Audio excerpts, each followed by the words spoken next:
Eureka! The story so far. If you divide the force you get out of a machine by the force you put into it, you will discover the mechanical advantage of that machine. But since every machine involves contact between moving surfaces, its mechanical advantage will always be reduced to some extent by the force of friction.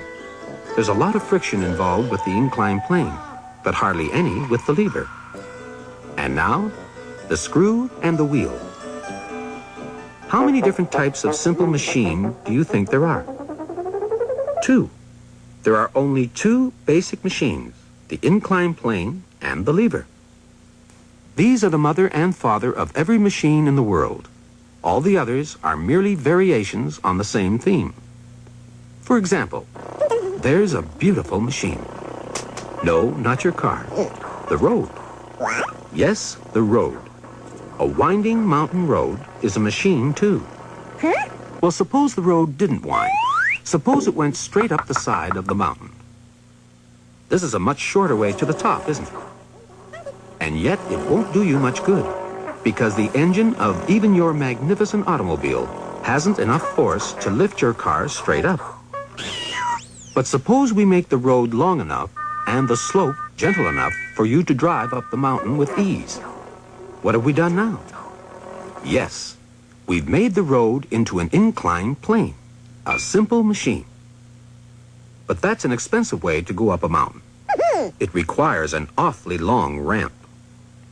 What if we wrap the inclined plane round the mountain instead? Now we're back where we started, with a winding mountain road, which is really an inclined plane in disguise. A twisted inclined plane, if you like. There are twisted inclined planes all over the place.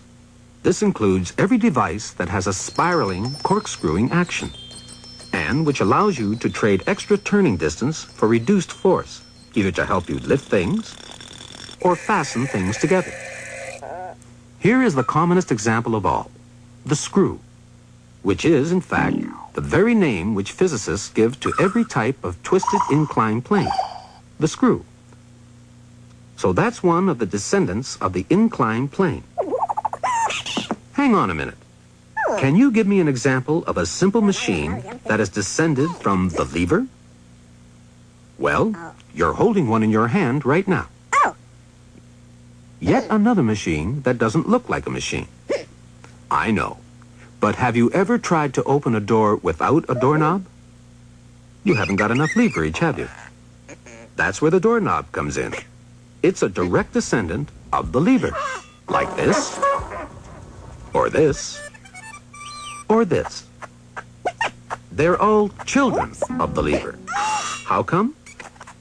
Well, a long time ago, some very wise men were looking at a lever one day, when they suddenly thought how nice it would be if the extra force the lever gives you to move something from here to here, say 4 times the force, because one lever arm is 4 times the length of the other, they wondered if this extra force could be extended through 360 degrees.